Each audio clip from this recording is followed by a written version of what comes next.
नमस्कार, welcome back to my channel और मैं हूँ शिखा। कई बार रिलेशनशिप्स में हम हर वो चीज़ करके देख लेते हैं जो शायद हमें लगता है कि वर्क करेगी। हम अपना 100% दे के देख लेते हैं। हम लोगों के लिए हर वो चीज़ करते हैं जो उनको पसंद होती है। उसके बावजूद भी हम उस इंसान को खुश नहीं कर पाते। मतलब या तो वो इंसान टाइम टू टाइम हमसे गुस्सा हो जाता है, या तो वो इंसान हमसे ऐसे बात करता है जैसे कि हम एग्जिस्ट नहीं करते। हमारा प्यार जितना बड़ा हमारे लिए है, जितना हम उसको वैल्यू करते हैं, वो इंसान उसको वैल्यू बिल्कुल भी नहीं करता। ये सारी चीज़ें एक उलझन बन जाती हैं एक इंसान के लिए, और वो ये कहता है कि मेरे प्यार की वैल्यू क्यों नहीं हो रही। तो ये सारी चीज़ें 100% देने के बाद भी, हर एक चीज़ करने के बाद भी चीज़ें वर्क नहीं करती और इंसान एक उलझन में फंस जाता है। अगर आपकी भी कोई ऐसी उलझन, कोई समस्या, कोई परेशानी है तो ये वीडियो आपके लिए है। इस वीडियो में हम आपको ह्यूमन साइकोलॉजी से रिलेटेड कुछ ऐसे फैक्ट्स बताने वाले हैं जिनके बाद वैल्यू तो क्या, कोई भी इंसान आपके पीछे ज़रूर आएगा, क्योंकि वो आपकी वैल्यू 100% समझने वाला है अगर आप हमारे बताए हुए ये कुछ ट्रिक्स करते हैं। और डेफिनेटली अगर आपको लगता है कि कोई आपसे दूर सिर्फ इसलिए जा रहा है क्योंकि वो आपकी वैल्यू नहीं करता, वो आपकी इम्पोर्टेंस नहीं समझ रहा, तो वीडियो को एंड तक ज़रूर देखिए। हर इंसान आपकी वैल्यू करना सीखेगा और आप खुद समझेंगे कि आप कितने वैल्यूएबल हैं। तो आइए हम आपको ये बताते हैं कि इनिशियल स्टेज में जब आप किसी रिलेशनशिप में होते हैं, आप तो बहुत सीरियस हैं, आपने तो अपना 100% दे के देख लिया, लेकिन आपको वो चीज़ें मिल नहीं रही जो आप डिज़र्व करते हैं। आपको इन रिटर्न वो चीज़ें नहीं मिलती जो शायद आप डिज़र्व करते हैं, जो आप एक्सपेक्ट करते हैं, या शायद जो एक हेल्दी रिलेशनशिप में होनी चाहिए। आपने रो के देख लिया, आपने उनको मना के देख लिया, झगड़ा भी कर लिया, नहीं, आपके प्यार की कोई वैल्यू नहीं है। तो आप ये चीज़ समझिए कि आपने अपने प्यार की वैल्यू क्रिएट की ही नहीं है अभी तक। आप इस चीज़ में पीछे छूट गए, आपने अपने प्यार की वैल्यू क्रिएट ही नहीं करी। अब आपको आपके प्यार की वैल्यू क्रिएट कैसे करनी है वो हम आपको समझाएंगे थ्रू ह्यूमन साइकोलॉजी। देखिए, जो सबसे इम्पॉर्टेंट टूल है, जो सबसे इम्पॉर्टेंट फैक्टर है इस तरह की परेशानी में, वो है इमोशनल कंट्रोल। मतलब आपको अपने इमोशंस पे कंट्रोल रखना है। आपकी वैल्यू इसलिए नहीं हो रही है क्योंकि आप इंसान के पीछे भागते चले जा रहे हैं, आप उसके सामने गिड़गिड़ा रहे हैं, आप रो रहे हैं, आप अपने इमोशंस का बाज़ार आपने लगा दिया है। लेकिन उस बाज़ार में आपके इमोशंस को का कोई भी ख़रीदार नहीं है। ख़रीदार तो दूर, शायद वो आपके इमोशंस को देख ही नहीं रहा है। ऐसा क्यों हो रहा है? क्योंकि आपने इमोशंस को इतना ज़्यादा वहाँ पर रख दिया। आप एक मार्केट में जाइए, अगर बहुत सारी सामान वहाँ पर रखे होते हैं तो आप कंफ्यूज हो जाते हैं कि क्या लें क्या नहीं लें, और आप वहाँ से निकलते बनते हैं। और यहीं पर अगर आप किसी मॉल में जाते हैं, एक अच्छे से स्टोर में जाते हैं जहाँ पे सारी चीज़ें ऑर्गेनाइज्ड रखी हुई हैं, और आपको पता है ये चीज़ें बहुत प्राइसी हैं, ये चीज़ें बहुत कॉस्टली हैं, तो शायद आप छूने से भी डरेंगे, आप उस चीज़ को हाथ भी नहीं लगाएंगे क्योंकि आपको क्या लगता है ये तो बहुत वैल्यूएबल है। सेम यही चीज़ आपको करनी है आपके इमोशंस के लिए। आपको अपने इमोशंस को ऐसे ही नहीं लुटाना है, आपको अपने इमोशंस का बाज़ार नहीं लगाना है, बल्कि उनको कंट्रोल करके रखना है। तो इमोशनल कंट्रोल की अगर हम बात करें तो आपको अपने इमोशंस को कंट्रोल तो करना ही करना है। साथ में एक चीज़ आपको अपने दिमाग में बैठा लेनी है कि आपको झुकना नहीं है। अब लोग ये कहते हैं कि अगर रिश्ता बचाना है, अगर प्यार है तो झुक जाना चाहिए, या फिर झुक जाने में कोई गलती नहीं है। नहीं, ये बिल्कुल ही झूठ है। अगर आपकी गलती नहीं है तो आपको झुकने की ज़रूरत नहीं है। इनफैक्ट आपको अपने पार्टनर को ये रियलाइज़ कराना है कि देखो, तुम्हारी गलती थी, और अगर आपको लगता है कि उसकी गलती है, उसको रियलाइज़ कराइए, बट आप मत झुकिए, क्योंकि झुकना सही नहीं है। अगर आप एक बार झुके, दो बार झुके, तो अगला इंसान वही एक्सपेक्ट भी करने लगता है और वही आपकी आदत भी बन जाती है। तो आपको आपकी गलती ना होने पर सबसे पहली चीज़ है कि झुकना नहीं है। इनफैक्ट रियलाइज़ कराना है अगले पार्टनर को कि गलती उसकी थी। अमूमन लोग गिड़गिड़ाने लगते हैं। अब जैसे गलती मान लीजिए आपके पार्टनर की भी है, पर लोग क्या करते हैं कि वो मानते नहीं हैं और वो नाराज़ हो जाते हैं, और हमें ऐसे लगता है कि अरे नाराज़ हो गया, मनाने में लग जाते हैं, या फिर गिड़गिड़ाने लगते हैं कि चलो कोई बात नहीं, चलो मेरी ही गलती है, चलो मान लिया मेरी गलती है, बस मुझसे बात करो।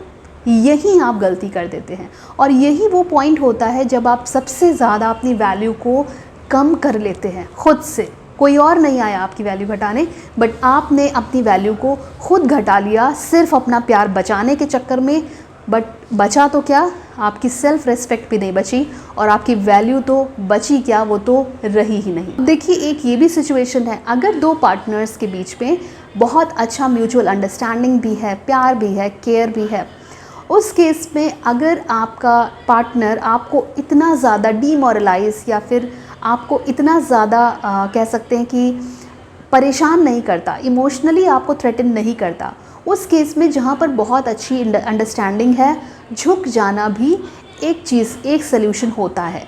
बट इसको आप अपनी पर्सनालिटी या हैबिट मत बनाइए। अगर आपने शुरू में ही ये करना शुरू कर दिया कि हर बार आपकी गलती हो ना हो बट आप झुक रहे हैं, आप माफ़ी मांग रहे हैं, आप गिड़गिड़ा रहे हैं, तो फिर अगला इंसान आपको वैसे ही देखने लगता है और फिर चीज़ें आपकी वहीं से गड़बड़ होना शुरू हो जाती हैं। तब अगर मोटे मोटे शब्दों में कहें तो आपने एक इंसान को ये हक दे दिया है, ये राइट दे दिया है कि वो आपको किसी भी हद तक गिरा सकता है, किसी भी हद तक वो आपकी इंसल्ट कर सकता है और आपकी बेकदरी वो कर सकता है। ये हक आपको किसी को भी नहीं देना है।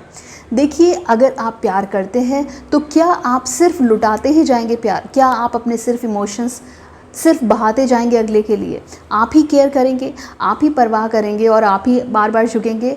अगर आप लुटाना चाहते हैं तो आपने कमाया क्या? आपने प्यार तो कमाया ही नहीं, आपने इज़्ज़त तो कमाई ही नहीं। तो सिर्फ लुटाने से रिलेशन नहीं चलता, आपको प्यार, इज़्ज़त, केयर ये सब कमानी भी है। देखिए एक बहुत नॉर्मल सी बात है कि जो चीज़ हमें फ्री में मिली होती है, जो चीज़ हमें ऐसे ही मिल जाती है बिना किसी मेहनत, बिना किसी एफ़र्ट के, हम उसकी वैल्यू कभी नहीं करते। हम बिल्कुल भी उसकी कदर नहीं करते जो हमें ऐसे ही मिल गई है, बल्कि जो चीज़ हमें मेहनत से मिली है, जिसके लिए हमने एफ़र्ट्स किए हैं, ऐसी चीज़ों की हम बहुत वैल्यू भी करते हैं और ऐसी चीज़ों को हम हमेशा अपने साथ रखने चाहते हैं। तो आप जो अपनी फीलिंग्स को, अपने इमोशंस, अपनी लव केयर को फ्री में बांट रहे हो ना, आप यकीन रखिए कि ऐसी चीज़ जो आप सिर्फ देते जा रहे हो उसकी कदर नहीं होगी। इनफैक्ट आप ये सोच लो कि मैं अगर प्यार दे रहा हूँ तो मैंने कमाया क्या? मुझे कमाना भी है प्यार और मुझे चाहिए भी प्यार। और अगर आपको नहीं मिल रहा है तो आप ये समझ जाइए कि आपकी वैल्यू आपने खुद क्रिएट नहीं करी है। देखिए कई बार क्या होता है, कुछ प्रॉब्लम हुई, झगड़ा हुआ, छोटी सी नोकझोंक हो गई और या फिर कोई भी बात हो गई, उस केस में मान लीजिए बातचीत बंद हो गई। अब एक इंसान जो सफ़रर हम कहेंगे, वो क्या करता है, वो कॉल पे कॉल करेगा, मैसेज पे मैसेज करेगा, परेशान होगा। ये सब करने से आप ये सोचिए कि अगर कोई इंसान, मैं अपना बात बता रही हूँ या आप खुद को उस जगह पर रख के देखिए कि अगर मान लीजिए आप किसी से बहुत ज़्यादा प्यार करते हैं, तो जब आप अपनी पॉकेट से फ़ोन निकालोगे ना, तो आपको स्क्रीन पर तलाश रहेगी उस इंसान की मिस्ड कॉल की या फिर मैसेज की। तो अगर कोई इंसान आपके इतने ज़्यादा मैसेज और कॉल्स को नहीं देख रहा, इग्नोर कर रहा है, इसका मतलब ये है कि शायद आप वो चीज़ कमा ही नहीं पाए या फिर शायद आप अपनी वैल्यू क्रिएट नहीं कर पाए हैं और ये चीज़ आपके लिए गलत हो रही है। अब यहाँ पर आपको ये सब करने के बजाय, कॉल्स मैसेज करने के बजाय, ये ऐसा माहौल बनाइए कि अगला आपकी कॉल्स को सर्च करे उसके फ़ोन पर और उसको मिले नहीं। मतलब मान लीजिए वो पॉकेट से फ़ोन निकाले इस उम्मीद में कि आपकी शायद मिस कॉल पड़ी होगी या आपका मैसेज होगा, बट आपको नहीं करना है। यही कंट्रोल है। उसको ये रियलाइज़ होना चाहिए कि हाँ, गलती मेरी थी और शायद इसीलिए मेरा पार्टनर मुझे ना तो कॉल कर रहा है, ना मैसेज कर रहा है और मुझे अब उससे सॉरी बोलना चाहिए या फिर मुझे अपनी गलती मान लेनी चाहिए। तो आपकी वैल्यू क्रिएट करने का सबसे अच्छा तरीका यही है। जो सही गलत का पैमाना है वो आप रिश्ते में भी सेट करिए और वैसे ही चीज़ों को वर्क करिए कि जो गलत है वो चाहे मैंने किया हो वो भी गलत है और अगर तुमने किया है तो भी गलत है, मैं हर बार नहीं झुकूंगा। और सच कहें तो प्यार जताने की कोई ज़रूरत नहीं है। जो आपसे प्यार करता है वो आपको फ़ोन करेगा ही करेगा। जो आपसे प्यार करता है वो अपने फ़ोन की स्क्रीन पर आपको तलाशेगा ही तलाशेगा। तो प्यार जताने की इतनी ज़रूरत नहीं है कि जताते जताते आप खुद को गिरा लें। नाउ इन सब चीज़ों के साथ साथ जो आपको सबसे बड़ा चेंज अपने अंदर लाना है वो लाना है मैच्योरिटी। जैसा कि हमने कहा कि एफर्टलेसली आपको जो कुछ भी मिल जाता है, अगर आपने अपने पार्टनर को शुरुआत से ही लव, केयर, अफेक्शन और हर वो चीज़ जो वो चाहता है या वो सोचता है वो आप उसके सामने पहले से ही प्रेजेंट कर देते हैं। मतलब उसको आपका प्यार बेइंतहा मिल रहा है बिना किसी एफ़र्ट के, बिना अपनी तरफ से अफेक्शन दिए उसको अफेक्शन मिल रहा है, तो आप खुद ही सोचिए कि जो चीज़ हमें फ्री में मिलती है या बिना मेहनत के मिलती है, हम उसकी कद्र करते ही कहाँ हैं। यही तो ह्यूमन नेचर है। जो चीज़ एफर्टलेसली या फिर फ्री में हमें मिलती है, हम उसकी कद्र करते कहाँ हैं। ह्यूमन नेचर यही है, और यही चीज़ है कि आपको अपना प्यार, अपना अफेक्शन, अपनी केयर लुटानी नहीं है। इनफैक्ट अगले को ये रियलाइज़ होना चाहिए कि अगर मैं अफेक्शन नहीं शो करूँगा या मैं अफेक्शन नहीं शो करूँगी, ये जो इंसान जो मुझसे प्यार करता है, कहीं मैं इसको खो ना दूँ। ये खोने का डर जो है, ये अगर आपने पैदा कर दिया ना, तो आपको म्यूचुअल जो अफेक्शन होना चाहिए, जो एक अच्छा रिश्ता होना चाहिए, एक हेल्दी रिलेशन होना चाहिए, वो आप तभी इस्टेब्लिश कर पाएंगे जब आपके पार्टनर में आपको खो देने का डर होगा। तो ये चीज़ आप दिमाग में रखिए कि आपको जो भी डिसीजन लेना है, आपको जो भी कदम उठाना है, वो आपको एक मैच्योर माइंडसेट के साथ लेना है। और ऐसे ही नहीं कि मैं तो प्यार में हूँ, मैं तो कितना भी करूँगा और मैं तो बहुत लॉयल हूँ। लॉयल्टी दिखाते दिखाते आप क्या करते हैं, ख़ुद को गिरा लेते हैं। इस चीज़ का आप ध्यान बहुत ज़्यादा रखिए। किसी को भी अपनी टॉप प्रायोरिटी नहीं बनानी है आपको, मतलब कोई आपकी इतनी प्रायोरिटी हो ही नहीं सकता कि कोई इंसान इतना इम्पॉर्टेंट हो गया जिसके बिना मैं ना खा सकता हूँ, ना पी सकता हूँ, ना सो सकता हूँ, ना मुझे सुकून आ सकता है, ना मैं खुश रह सकता हूँ। कोई इंसान अगर आपके लिए इतना इम्पॉर्टेंट हो गया ना, तो आपने अपना वजूद खो दिया। देखिए, हर एक चीज़ इम्पॉर्टेंट है। सोना, हंसना, खाना पीना, ये सब आप अपने लिए कर रहे हैं, और आपको ये पता होना चाहिए कि ये सारी चीज़ें मेरे अपने लिए। भाई, आप खाना खा रहे हैं, अपने लिए खा रहे हैं। आपका हंसना, आपका खुश होना आपके स्वास्थ्य के लिए, आपकी जीवन के लिए ज़रूरी है। कोई भी इसके लिए रीज़न नहीं हो सकता। तो अगर आप किसी को इतनी प्रायोरिटी आप बना देंगे ना, तो वो इंसान एक तो आपके सर पे चढ़ जाएगा, दूसरी बात है आपके लिए जीना मुश्किल हो जाएगा। तो इस चीज़ को समझिए कि आपके लिए आपसे ज़्यादा टॉप प्रायोरिटी कोई नहीं है, कोई भी इतना इम्पॉर्टेंट नहीं है जिसके लिए आप हंसना, रोना, जीना, खाना पीना सब कुछ छोड़ दें। बहुत सारे लोग होते हैं जो ये चीज़ करते हैं, और ये उनके जीवन की बहुत बहुत बड़ी गलती होती है, जो कारण होता है उनके सफ़र करने का।